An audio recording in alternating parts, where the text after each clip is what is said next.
जय हिंद आप सभी को। देखिए ये हमारी एमपी पटवारी 2023 के लिए प्रैक्टिस सेट नंबर 25 है एमसी की सीरीज़ का विज्ञान के सेक्शन में। तो विज्ञान के टॉप 25 क्वेश्चनों को आज हम प्रैक्टिस सेट नंबर 25 में देखेंगे। इसके पहले हम 24 प्रैक्टिस सेट आपको करा चुके हैं एमपी पटवारी के लिए, जो आपको हमारे चैनल की प्लेलिस्ट में मिल जाएगा। आज यानी 25वें प्रैक्टिस सेट में साइंस में हम उन क्वेश्चनों को देखने वाले हैं जो प्रीवियस ईयर में या तो पूछे गए हैं या इस बार आने वाले मोस्ट एक्सपेक्टेड क्वेश्चन हो सकते हैं। तो वीडियो को बड़े ध्यान से आपको देखना है। पहले क्वेश्चन से शुरू करेंगे। सोडियम और पोटेशियम धातु जो बहुत अधिक क्रियाशील होते हैं रखे जाते हैं। तो देखो, सोडियम और पोटेशियम ये ऐसी धातुएं हैं जिनको आप अगर खुले में रख दोगे तो हवा के संपर्क में आने से इतनी ज्वलनशील है कि आग लग सकती है। इसीलिए आपने सुना होगा सोडियम और पोटेशियम को कहाँ रखा जाता है, मिट्टी के तेल में डाल के। और सोडियम एक ऐसी धातु है जिसे आप चाकू से भी काट सकते हैं। ठीक है, नेक्स्ट क्वेश्चन देखेंगे कि धमनियों का मुख्य कार्य है। तो धमनियों का कार्य क्या है? देखो, क्या होता है कि शिराओं में अशुद्ध रक्त बहता है और धमनियों में क्या होता है, शुद्ध रक्त बहता है। ठीक है, तो धमनियों का जो क्या होता है कि शिराएं जो हैं हृदय की तरफ ब्लड लेके आती हैं अशुद्ध, और उसको क्या है प्यूरीफाई करके और धमनियों के माध्यम से फिर से क्या करता है, हृदय वापस पहुंचाता है। तो धमनियों में आपका शुद्ध रक्त बहेगा। तो धमनियों का मुख्य कार्य पूछा है। धमनियों का जो मुख्य कार्य हो जाएगा ना, वो ऑक्सीजनेटेड रक्त जो है ना हृदय से शरीर के विभिन्न हिस्से में ले जाना। ऑक्सीजन से भरपूर जो है युक्त रक्त हृदय के शरीर में ले जाने का काम धमनी का है, जो शुद्ध रक्त है। और अशुद्ध रक्त क्या है, बिना ऑक्सीजन के रक्त जब कहाँ आए, हृदय की तरफ आए, वो काम शिराएं करती हैं। दोनों चीज़ें याद रखना है। अगला है ठंडी हवा, जो भूमि से समुद्र की ओर चलती है डॉट डॉट है। तो ठंडी हवा जो धरती से समुद्र की ओर जलती है उसे थल समीर बोला जाता है। ठीक है, नेक्स्ट है, निम्नलिखित में से कौन सा ग्रह पूर्व से पश्चिम की ओर घूर्णन करता है? तो इसमें से पूर्व से पश्चिम की ओर कौन सा ग्रह चलेगा?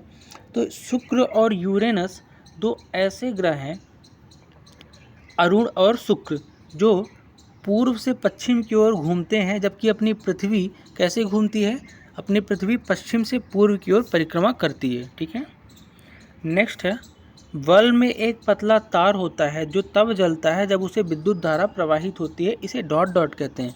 तो बल्ब में एक तार जो होता है ना, जिसे हम फिलामेंट के रूप में जानते हैं। किसके रूप में? फिलामेंट के रूप में। और ये तार तभी जलता है जब विद्युत धारा प्रवाहित करे, और इसी तार के माध्यम से रोशनी मिलती है। ठीक है, अगला है, वो लघुत्तम समय अंतराल जिसे सामान्य रूप से उपलब्ध घड़ियों में मापा जा सकता है, क्या है? तो ऐसा लघुत्तम यानी सबसे छोटा समय अंतराल जिसे घड़ियों में मापते हैं उसे सेकंड बोलते हैं। बस टर्म चेंज किया है, तो सेकंड ही समय की छोटी इकाई हो जाएगा। ठीक है, अगला है, 6 से 8 साल की उम्र के बीच बच्चों के जो दांत गिरते हैं उसे डॉट डॉट कहा जाता है। तो 6 से 8 साल के बच्चों के जो दांत हैं वो जो गिरते हैं उन्हें दूध के दांत बोला जाता है। सुना होगा आपने, अभी दूध के दांत गिरे नहीं, चले सेखी बघारने। ठीक है, अगला है, पेरिस्कोप एक यंत्र है जो इसका प्रयोग करता है। तो पेरिस्कोप एक ऐसा यंत्र है जो समतल दर्पण का प्रयोग करता है। ठीक है, समतल दर्पण। ठीक, नेक्स्ट देखेंगे, घास में मौजूद एक विशेष प्रकार का कार्बोहाइड्रेट जिसे मानव द्वारा पचाया नहीं जा सकता डॉट डॉट है। तो घास में ऐसा कार्बोहाइड्रेट होता है जो मानव पचा नहीं सकता, जानवर ही पचाते हैं, उसे बोलते हैं सेल्यूलोज। क्या बोलते हैं? सेल्यूलोज। ठीक है, इसी को पचाने के लिए जानवर जुगाली करते हैं, खाने के बाद मुंह चलाते हैं। ठीक है, नेक्स्ट है, मौसम पूर्वानुमान इसका उपयोग करता है। तो मौसम पूर्वानुमान के लिए जो वेदर फॉरकास्टिंग है ना, इसके लिए अधिकतम न्यूनतम तापमापी का यूज किया जाता है। नेक्स्ट है, सूरज की ऊष्मा हम तब तक इस प्रक्रिया द्वारा पहुंचती है। तो सूरज की जो ऊष्मा है ना धरती तक, हमारे तक कैसे पहुंचेगी? तो विकिरण के द्वारा पहुंचती है। देखो, ऊष्मा और टेम्परेचर को पहुंचाने का तीज माध्यम है आपका विकिरण, संवहन और चालन। ठीक है, तीन माध्यमों से विकिरण जो है ना बिना कांटेक्ट हुए सूर्य की रोशनी यहाँ पहुँचती है। नेक्स्ट देखेंगे, ऊन कटाई डॉट डॉट की प्रक्रिया को संदर्भित करता है। तो ऊन की जो कटाई है ना, ये ऊन प्राप्त करने के लिए भेड़ों से कार्तिक ऊन के साथ त्वचा की पतली परत हटाने के लिए को बोलते हैं ऊंट कटाई। ठीक है। नेक्स्ट है, पुलों और गाड़ियों के निर्माण में इस्तेमाल होने वाले लोहे को मजबूती देने के लिए जिंक की कोटिंग की जाती है, क्यों? देखो, जो भी लोहा है उसको अगर मजबूती देना है तो जस्ते की कोटिंग यानी ऊपर जस्ता चढ़ाया जाता है, जिसको इलेक्ट्रोप्लेटिंग भी बोल देते हैं। तो इसे इसलिए करते हैं ताकि जंग यानी संक्षारण ना हो और जंग से बचे। ठीक है, खराब ना हो जल्दी। नेक्स्ट है, टार्चें इसका प्रयोग करती हैं। तो टार्चें किसका प्रयोग करती हैं? तो याद रखना, टार्च में जो दर्पण रहता है शीशा, वो अवतल दर्पण होता है। कौन सा? अवतल दर्पण इसका राइट आंसर हो जाएगा। ठीक है। नेक्स्ट देखेंगे कि ज्वलनशील पदार्थ बड़ी शीघ्रता से आग पकड़ते हैं। ऐसा इसलिए क्योंकि उसमें यानी ज्वलनशील पदार्थ बहुत जल्दी आग क्यों पकड़ते हैं? कारण आखिर क्या है?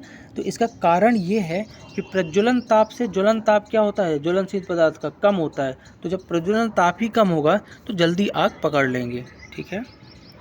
नेक्स्ट है, जब मृदा में बालू के बड़े कणों का ज़्यादा अनुपात रहता है तो उसे कहते हैं, यानी मिट्टी में जब बालू जो है ना, इनके कणों का ज़्यादा अनुपात रहेगा तो इसे मिट्टी को बोलेंगे क्या? तो इस मिट्टी को बोलेंगे बलुई मिट्टी। ज़्यादा बालू तो बालुई मिट्टी। तो बलुई मिट्टी इसका राइट आंसर हो जाएगा। ठीक है। 17वां क्वेश्चन देखेंगे कि WWTP को विस्तृत करें, यानी WWTP इसका विस्तृत रूप बताना है।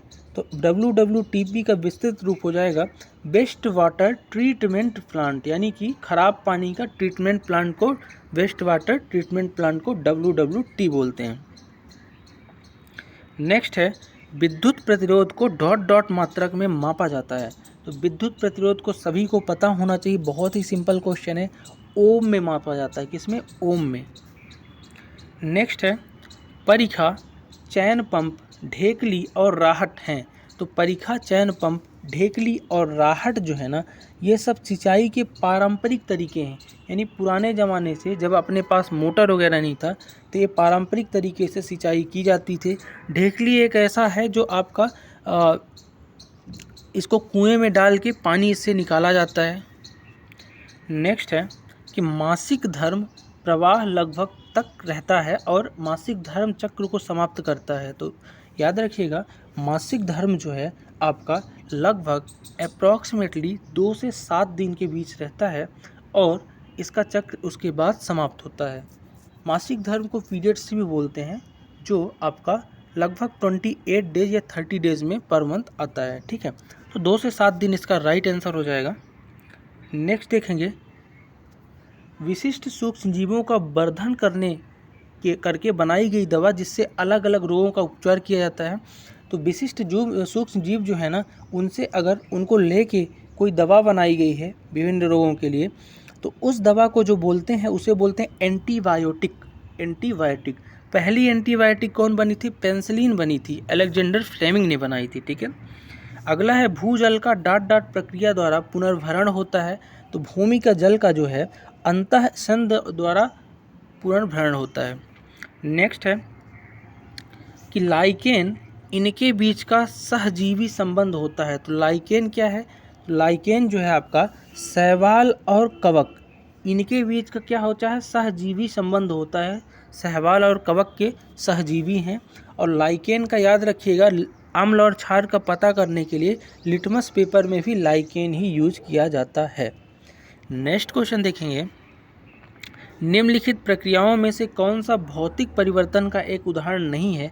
देखो, भौतिक परिवर्तन ऐसा परिवर्तन है जिससे कोई भी पदार्थ जो है अपने रूप को बदलने के बाद फिर से मूल अवस्था को प्राप्त कर सकता है। बट रासायनिक परिवर्तन ऐसा परिवर्तन है कि मूल अवस्था को फिर पदार्थ प्राप्त नहीं कर पाता। जैसे कि जंग लगना एक रासायनिक परिवर्तन है, दूध से दही बनना रासायनिक परिवर्तन है।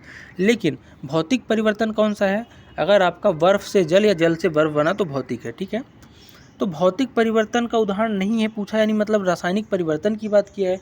तो इसमें से जो राइट हो जाएगा वो हो जाएगा प्रकाश संश्लेषण, जो एक रासायनिक परिवर्तन है। मोमबत्ती का पिघलना, फिर से मोमबत्ती मिल जाएगी, नमक भी मिल जाएगा, लकड़ी भी मिल जाएगी। ठीक है। आज का लास्ट क्वेश्चन देखेंगे, खमीर में अवाई श्वसन के परिणाम से बने उत्पाद हैं, तो खमीर में जो श्वसन के परिणाम के उत्पाद हैं ना, इन्हें कार्बन डाइऑक्साइड और एल्कोहल बोला जाता है। ठीक है, तो ये थे टॉप 25 क्वेश्चन एमपी पटवारी के आज के सेगमेंट में। बहुत ही इंपॉर्टेंट क्वेश्चंस हैं ये, इनको आप एक बार और रिवाइज कर सकते हो। वीडियो सेगमेंट कैसा लगा कमेंट करके ज़रूर बताना। मिलते हैं नेक्स्ट वीडियो में, तब तक के